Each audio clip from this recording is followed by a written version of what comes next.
Good morning. I hope everyone's having a fabulous Monday. I hope everyone had a great Christmas.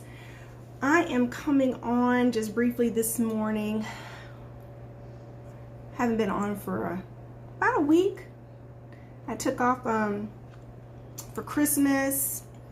Had a great time with family. We had dinner at my son's. His first time having Christmas at my son's house. He bought a house this year. Hello, Tiffany. Hello, Kev. Tina. Kelly. Hello, Key D09. Hello. I have this new tripod and I don't like it because it's shaky. It's like just me sitting my coffee cup down. It's like my phone is shaking just from sitting right here on my desk. Hey, Lindsay M. Wynn. Hello, everyone. Lauren, hello as you're coming on. So, you know how I do, guys, when I've been overdue about doing a video, because I end up having all these random thoughts and things that I want to talk about to catch up on all of my thoughts over the past week. This morning I was sitting here, I've been up since 4 o'clock, working on my dream book. I have a book coming out next month called Girl, I Dare You to Dream Bigger. Hey, Joanna. Hey, guys. And I was writing in that book and I'm finishing up a couple of the chapters in that book. And it's really about success. And literally, you know, I sent out an email this morning to my email list and I posted it here on Instagram as well that, you know, there's a formula to success. And I think a lot of the time, guys, especially as we're getting ready to head into a new year, you can look at yourself and think about, you know, where you're not at in life and compared to people. Sorry, guys, I started new construction outside my window. You can think about where you're at versus where you want to be. And there's always a lot of pressure to feel like, you know, you're comparing yourself to other people, especially on social media. And, you know, it's hard because the comparison trap is real. And I sent out an email, check your emails for those of you on my email list, because I talk about the success formula. I also put it in a post here on Instagram because there is a success formula. There's a formula to getting what you want. And it's really up to you doing the work to work on you to get the results that you really want. There's nothing wrong with you. You are not cursed. Other people are not more blessed than you or lucky.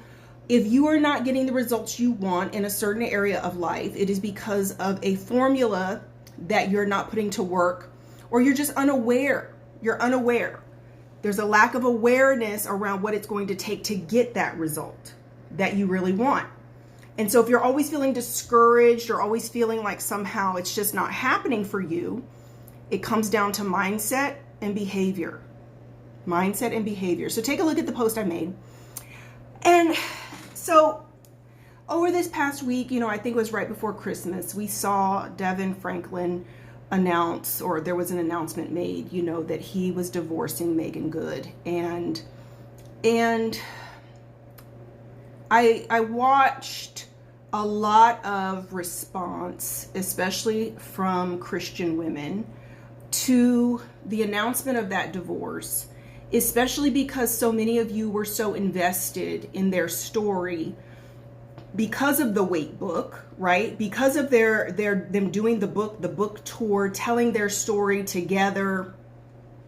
Many of you were just so invested in their story, in their marriage, in their relationship, because it felt like one of those success stories from saying, when you do it God's way, right? When you do it the way you're supposed to do it, then how has this ended in divorce? How in the world could someone as amazing as Devin Franklin seems to be to those of us? I mean, I don't know him personally, but nothing I've ever seen from him speaks other than wonderful, amazing, faith-filled, intelligent, loving Black man who's exemplifying so many of the characteristics and the, you know, intrinsic values and looks, good looks and humor and faith that so many women would look at and say, you know, this is the it guy. This is the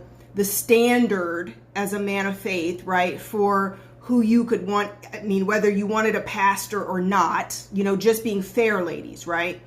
And so it felt like the death of a dream, it feels for so many women as I was just kind of observing the response to the announcement of him divorcing Meagan Good. And I just want to remind, I've talked about this on a couple different videos. I don't harp on it. But I just want to remind everyone that there is no guarantee for the results you're going to get when it comes to marriage. Marriage is really, really hard. I know that there is a subconscious mindset when it comes to the purity culture for Christian women around the wait and around waiting for God to bring the man of God that you believe he has for you, that there is a subconscious mindset that if you do wait, that it's going to be a blessed relationship, a blessed marriage. If you wait to have sex before marriage, if you wait, God's going to, number one, bring you an amazing man.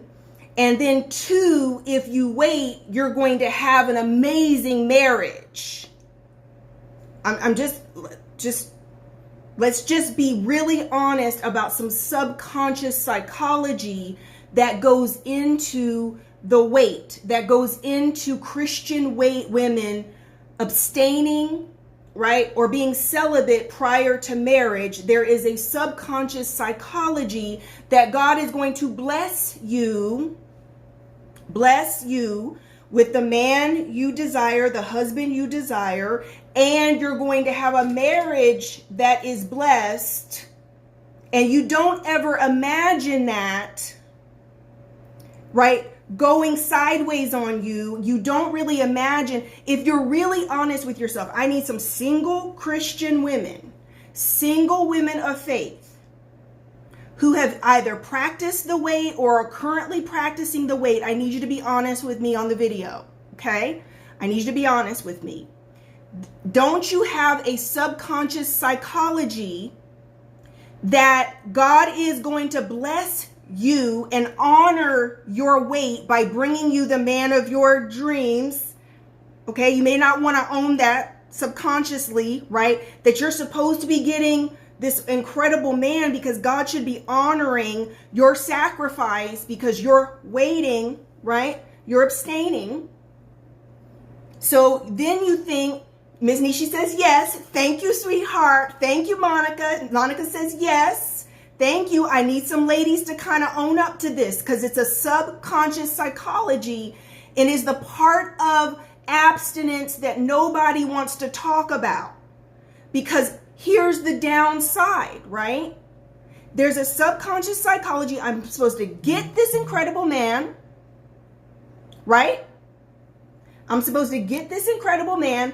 And two, I'm supposed to be happily married, right?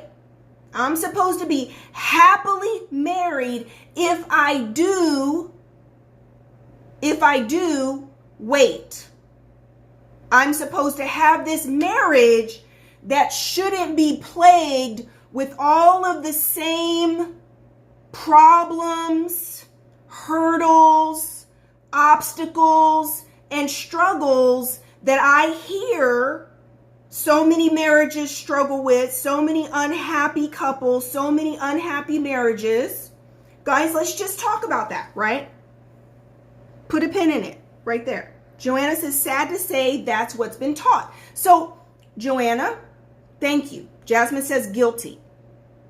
So then when we hear a story and we watch it play out, a marriage like Devin and Meagan, where he wrote a whole book about it, they do a book tour, they're telling their story, how they waited, but now they're getting divorced 9 years later. And of course, as you've watched them publicly, what do you see of people's marriages? Let's talk about this too. What do you see publicly from married people? What do married people show you publicly about their relationships? What do we show you? The happy vacation pictures, the holidays, the matching PJs with the Christmas tree, the couple's goals, the black love, right? Success One Base says, hold on, I'm coming back. That's a real question. So will it be better to just have sex before marriage, Rebecca? No, that's not what I'm saying. But what I am saying is that it's unrealistic, the purity culture and what the weight has created as a mindset in Christian women. Just because you wait don't mean you getting the man of your dreams. Just because you wait doesn't mean you're getting a marriage that's going to be any more blessed or easier. Thank you, Leisha. We're getting the highlight reels. Couples are showing you the highlight reels of their relationship.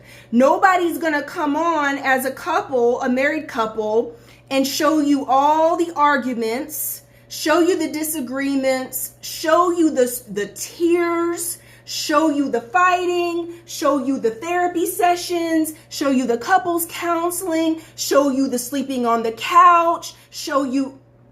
They're not going to come on here live and I can't stand him today. I don't even like him, much less love him. I don't even know how we got married. How did we not discuss these things before we got married? Why is she acting like this? Why won't she play her part? I expected a wife to be this. I expected a husband to be this. Any good man, any good woman, a good wife, a good husband, a real man, a real wife, they should be acting like this. They should be doing this. They don't show you the arguments over the money. They don't show you the financial struggles. They're not showing you the time management issues. They're not showing you the struggles around roles and responsibilities in this modern relationship. They're not showing you the struggles and arguments about children and all that stuff. Do you know what else Christians are guilty of? Everybody, but especially Christian. We don't discuss the really important things before we go get married, such as children, roles and responsibilities in the relationship, sex, public image, career goals, professional goals, financial goals, dreams. Where do you want to live in 15 years? Well, what do you want to be doing? Well, what part of the continent do you want to live in? How do you plan to make your money? Because if you plan to be in California and he plans to be in Australia, how's that going to work?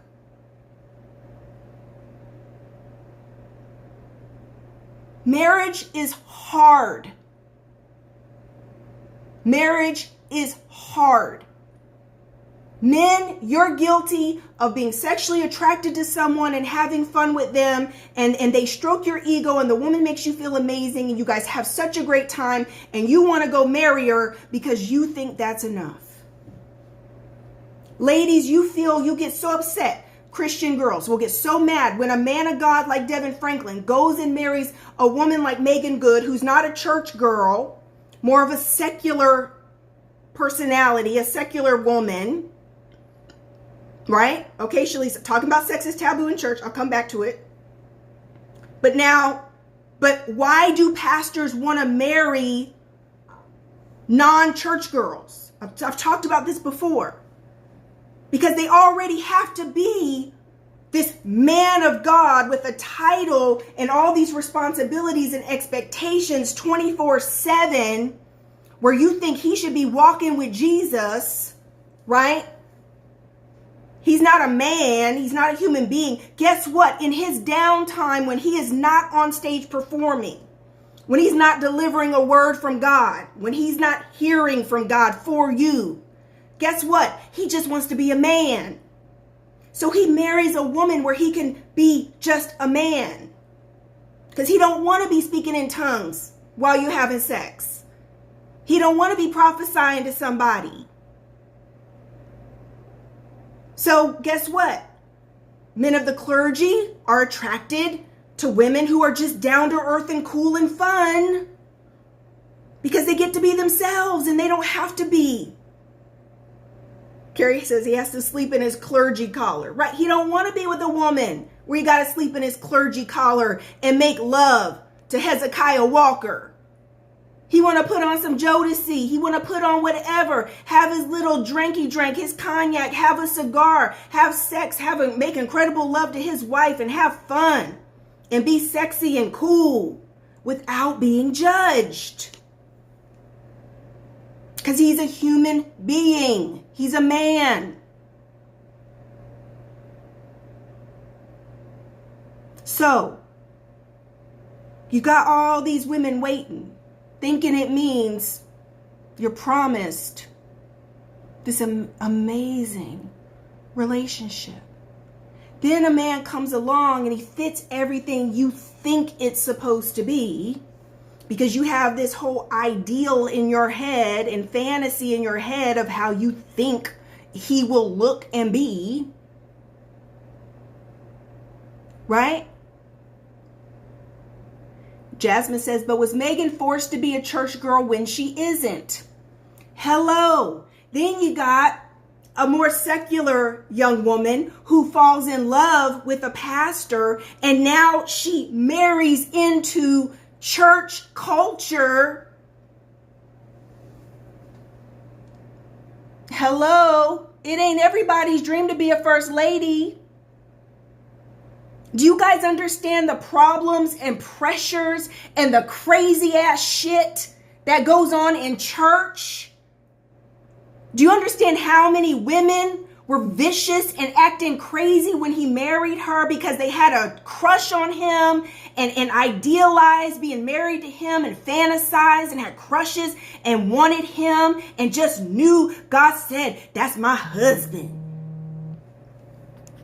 That's my husband. Then he got up and married Megan Good. The nerve. Oh my God. She always half naked. Oh my God. She always doing these sex scenes in these movies. Oh my God. The Jezebel done hooked him, bamboozled him. Then she got to walk in this church that's 90% full of women who have crushes on her new husband.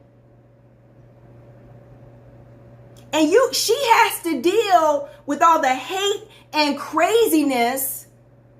And guess what? Men of God, really good men. And I'm going to just say this. I'm going to go on the assumption that Devin Franklin is a really great guy. I ain't seen nothing else. Guys, I judge by the Spirit. Nothing I have seen of him says anything other to me than good man. Good man. I'm just telling you, nothing I've ever, as I've scanned him, looked at him, read him spiritually, because I don't, half the people y'all follow, guys, is full of shit. The spirit is jacked up and you just so used to listening to good old talk, they could charm you out of anything. You guys don't judge the spirit by the spirit half the time anyway. I believe he really is a true, genuine person. Genuine person. And that's saying a lot nowadays, because that's not most of these ministers out here. That's not. Okay? That's just what. Greta says the church culture treated Megan horribly. And I believe it. In there. Can I raise my finger? Secular wife married a pastor. Right? I know what they treated her like. I know what she dealt with. When I see a secular woman marry a prominent pastor like Shawnee and Pastor Keon, I see it all happening. I watch this stuff. I don't always say anything, but I watch this stuff. When I'm on social media, guys, I don't have on the volume. I don't listen to people's stuff. I watch and read. Do you understand how much more you could actually read something? Read people and the spirit of things just by turning off the volume and reading people's body language?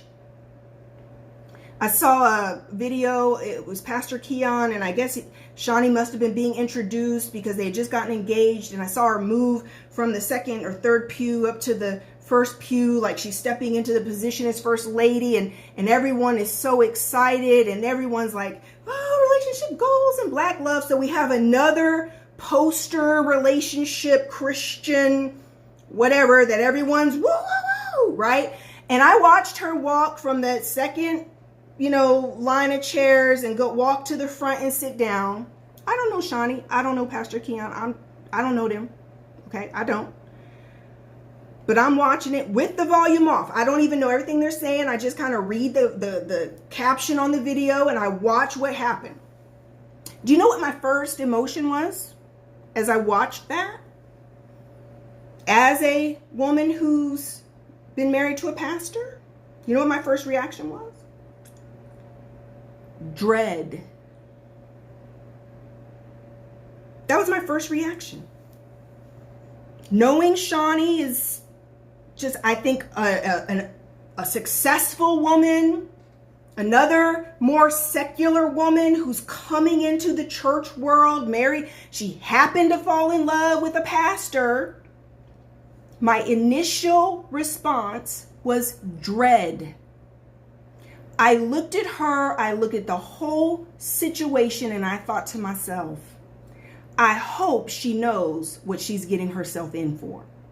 I hope she knows what she's getting herself into.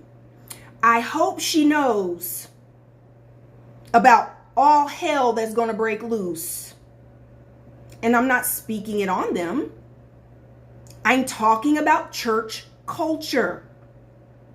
Single pastors. The point I was going to make about Devin is I'm sure as a single pastor, when he was dating Megan before he got married, this is how good-hearted single pastors are. Sister so-and-so likes me. What? She's got a crush on me. What? Stop it. Stop it. They're clueless. They keep their head down. They focus on being a good pastor. And guess what? It's like they put these blinders on when it comes to all these advances from these women in the church. They become really good at not seeing all these women in their church that are halfway in love with them. So then they marry somebody new and bring her in. She now has to deal with all of the hate and craziness from all these crazy women in his church that he's oblivious to.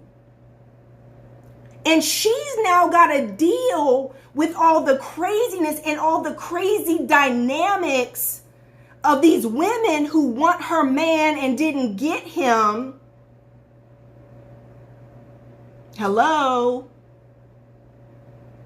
You didn't walk, can't do nothing right. Can't wear nothing right, can't put on the right makeup, can't walk right, can't talk right, can't speak right, can't represent him right, can't drive the right car, can't do the right business. It doesn't matter what they do, it's always going to be wrong. Because you're dealing with a whole group of women that wanted your man.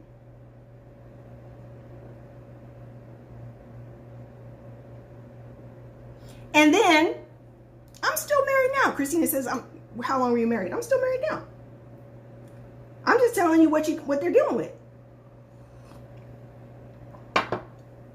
So now, on top of normal marriage stuff, normal relationship stuff, where you are trying to successfully navigate a marriage as two individuals combining your lives together, you now have the added pressure. They're both personalities, celebrities. She's got a whole career that she's very dedicated to. He's got a whole career that he's dedicated to. They were already I think that sometimes people underestimate just how strict the religious machine is. To me, I think about Devin marrying Megan, and unless they were on the same page about her just not doing sex scenes, changing how she dressed, and unless she would have been on board to completely practically do a 180 and change her public image, change the kind of project she was going to take, I think they were both very, very naive about their relationship being able to survive the differences in the culture. Two totally different cultures, two totally different types of standards, expectations, standard operating procedures, code of conduct. Hello? Do you get where I'm coming from, guys? I think it is a testimony to their love that the marriage lasted 9 years. I think it's a testimony of how much they loved each other, that their marriage survived 9 years. There are marriages that have survived much less time with much less scrutiny and pressure. Because it's hard. Marriage is hard. And people don't like when I say that. They're like, Rebecca, don't say marriage is hard. People make marriage hard. No, I don't care who you are. Marriage between the two healthiest people in the whole wide world is still hard. Why? Because it's two individuals coming together and trying to blend their lives. Two totally different backgrounds, different expectations. Would this be considered unequally yoked? I think if I give the most simplest definition of being equally yoked that I can give, I will say that being equally yoked, because yoked in the scripture in the Bible goes back to being connected, like a thing that they would put on the things doing the little farming. And a yoke is something that holds something together. And in order to be equally yoked, you're going in the same direction. That's the most simple explanation I can give you of being equally yoked. Being equally yoked is that you are connected and you're going in the same direction, because it's like holding hands with someone. If you're going to hold hands with someone, you pretty much have to be going in the same direction and be going at the same pace. Yes, oxens. Thank you, sweetheart. Holding hands and going in the same direction and pretty much at the same pace, or else you're not going to be able to hold hands. Does that make sense? If you're holding hands walking down the street with someone, if they go to take a right, you're going to have to go with them if they're headed right.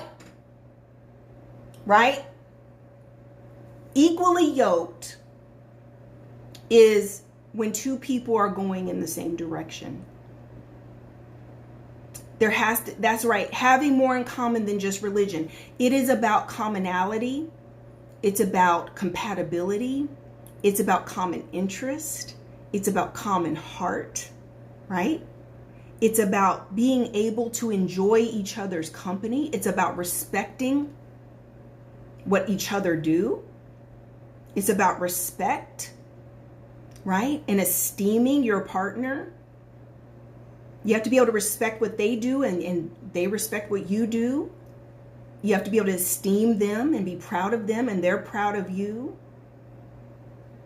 That's being equally yoked. It's about having so much in common that you're able to see eye to eye, and the differences you have do not cause you division. If the differences you do have, you're able to respect those differences in each other.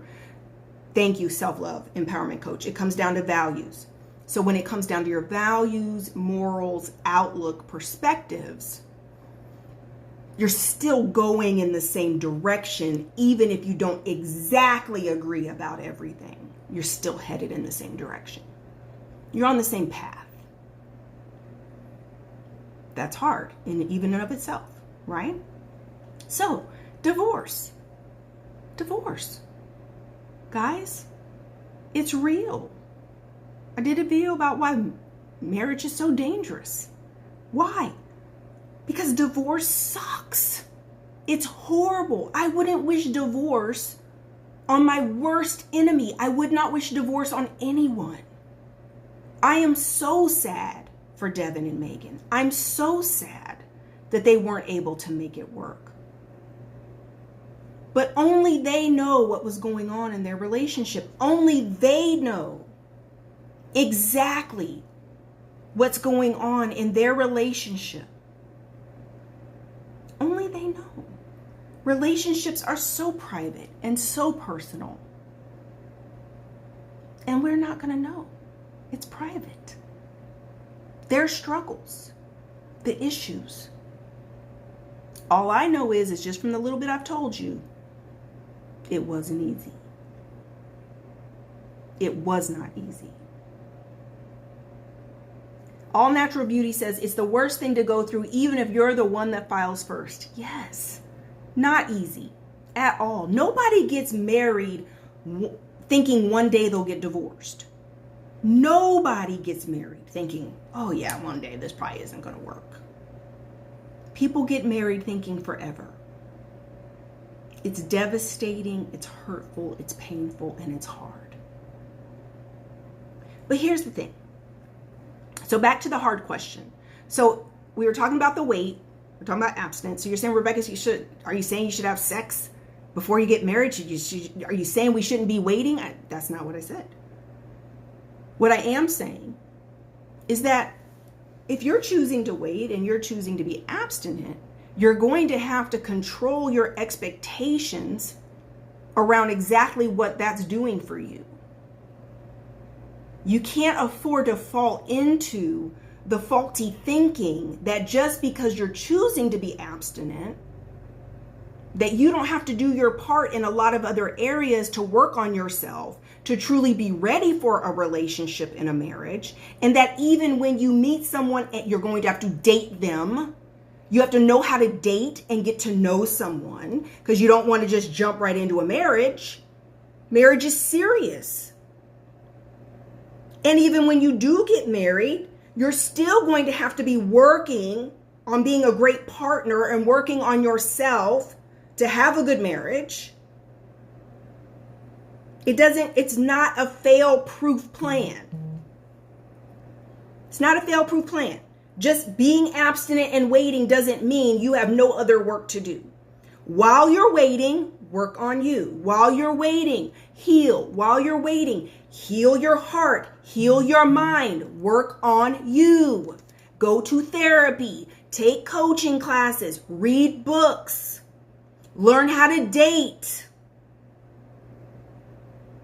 Learn what the most effective lesson from dating there is? Learning yourself. That's what you get out of dating. You learn you. So you learn what's important to you, what you need, what's a priority, what is a fit for you, what is compatible with you, who are you compatible with. That's what you get from dating. Because what most Christian women do who are waiting, they don't date. No one talks about that. That you guys are just on the sidelines of life, waiting for some man to drop out of the sky. So you don't even know how to date. You don't know how to interact with men. So then guess what? You're inexperienced, you're naive, you're gullible, and you're vulnerable. So is it any wonder that so many Christian women fall for the wrong guy? Marry the wrong person? Because you have no experience and no dating IQ to be able to vet and discern and know what's right for you because you don't even know yourself. Haven't even taken the time. You don't trust yourself to make good decisions. You move too fast. Too busy invested in the dream and not in real life and making a life partner decision. It's a huge decision. It's not just fairy tale in your head that you're just waiting for God to manifest. It is an ongoing dynamic. It's a live thing. Relationships are live. They're organic. They're always changing and growing. It's not something on your goal sheet to just check the box. Shalice says dating is not biblical is why church women don't date.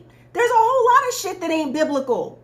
And then there's a lot of stuff that's biblical that's a hot mess. Adapt to modern times. If you are thinking, oh, I'm just going to go exactly by what the Bible teaches. Okay, I can point out a whole lot of stuff in the Bible that's a hot mess. Conflicting, crazy.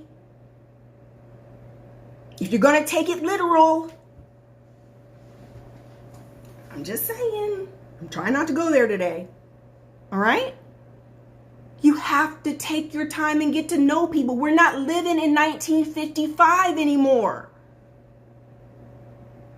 You up here and go date somebody just because you went on one date and you knew he has to be the one. He's amazing. You done married a whole narcissist. You getting beat upside the head. Thank you, Jasmine. Follow principles of the Bible, not literal. Half y'all over here talking about where's my Boaz. There's actual research that shows that when they put the Bible together, the scholars who put the Bible together decided that the average person who was mostly illiterate back in those days decided that they couldn't put any references to genitalia in the Bible. There's a lot of research that says that whenever you reference the word hands or feet in the Bible, it's referencing genitalia. So when it says that Ruth went and laid at Boaz's feet, because Naomi told her to go down there when he was drunk at the party and to go lay down, go get with him while he was tipsy. And when she went in while he was drunk and laid at his feet, and they woke up the next morning and she said, please not to shame her or dishonor her. What does that mean? They woke up together in bed. She did something with his feet. They messed around and he woke up after being tipsy and she's begging him not to out her for her little hoish escapades. Because she done laid in the bed. Hello? Has anybody ever stopped to realize that scripture don't make no sense? She laid at his feet. What? Is she a dog? Is she laying on the floor at the bottom of the bed? What exactly does that mean? Yeah. Went and got in the bed with him and he woke up, and because Naomi was his cousin, he's like, I don't want to dishonor my family. So he married her. An old man, an old rich man, married Ruth because he didn't want to dishonor his cousin's daughter-in-law because her husband had died. Hello? Don't get me started on the Bible.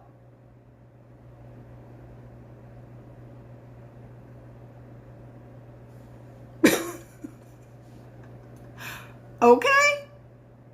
Yeah, there wasn't no dating. Women had to depend on men for everything.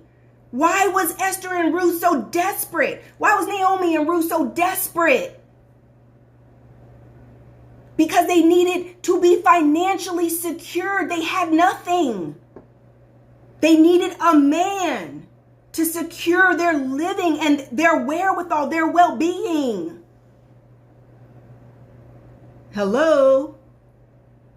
We don't live in 300 AD. We We live in 2000, about to be 2022. You ain't gonna go lay at somebody's feet to trick him into marrying you unless you're trying to be kicked out.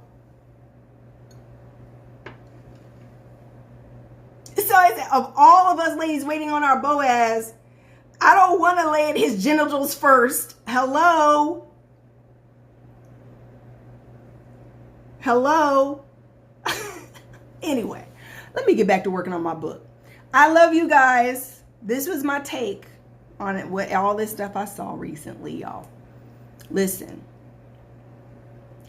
Lika says, these women in the Bible had no other choice, so they did what they had to do. She said, not today. Listen, ladies, I mean, you want to go lay at some old man's feet, genitalia, trying to secure the bag because you have no way of living and eating and keeping a roof over your head if you don't go find a man to do that for you? Are you trying to do that?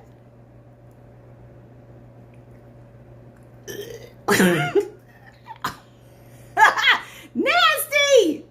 I'm just saying.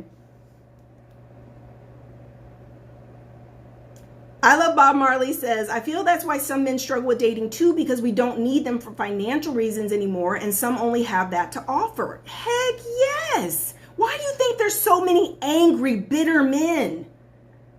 For thousands of years, there's been a lot of men that the only thing they brought to the table was a penis and being a man and being respected as a man in a society where men were superior, and they didn't bring nothing else to the table but except being a man and having a job. So remove the money equation from the whole dating and marriage situation, and all they got is a penis. They're not bringing anything else to the table.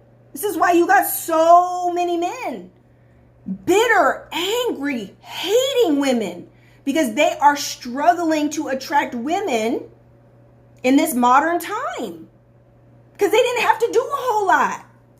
Guys, think back to before women made their own money. Think back. See, we're in this modern time we live in, guys. We just don't realize how much things have changed. The power dynamic has changed everything. Everything. The power dynamic, the financial power dynamic has completely changed the dynamics between women and men. Men are angry and bitter. Why? Because porn's become a lot easier to get a hold of. The real vagina takes a little bit more nowadays. Yes. Oh, thank you. Somebody, I Love Bob Marley says, men don't understand the history of marriage. They think it was just based on love, when really it was a form for survival for women. Thank you.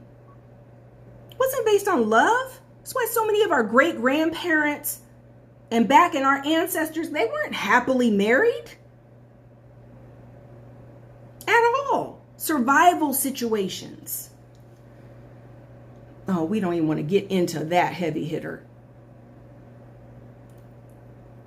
Okay, anyway, I love you guys. Blessings in abundance. I hope you guys had a great Christmas. I'll be back to do a couple more videos before the new year, I hope. I'm over here working on my books, and I'm headed back to Houston to film. I go back on the 3rd. So be back in Houston, and we wrap in January for the show. So that'll be coming soon. Don't forget the last chance sales going on right now for all of my courses. Make sure you get the Work Masterclass. Make sure you do the Dating Masterclass. Those of you who need to work on healing your heart and mind, leveling up for 2022, make sure you get the Work Masterclass. It's 50% off right now. Code is Last Chance 2021. That's the code. It's in my link. Last Chance 2021. And thank you, Shakisha. And thank you for buying a badge, Shakisha. You're so sweet, sweetheart. And all the courses are 50% off. And I have a brand new business bundle for professional coaches. For those of you who want like all my business courses for professional coaches, there's a new business bundle that is literally like 50% off or 55% off the normal price if you were to buy all of the different courses by themselves. Curly Ariana, what lipstick is that, Rebecca? This is MAC Viva Glam 26. It's a collection from MAC called Viva Glam. VG26, I think it's called. I love this red. It's my favorite. All right. Blessings in abundance. Talk to you guys later. Bye-bye.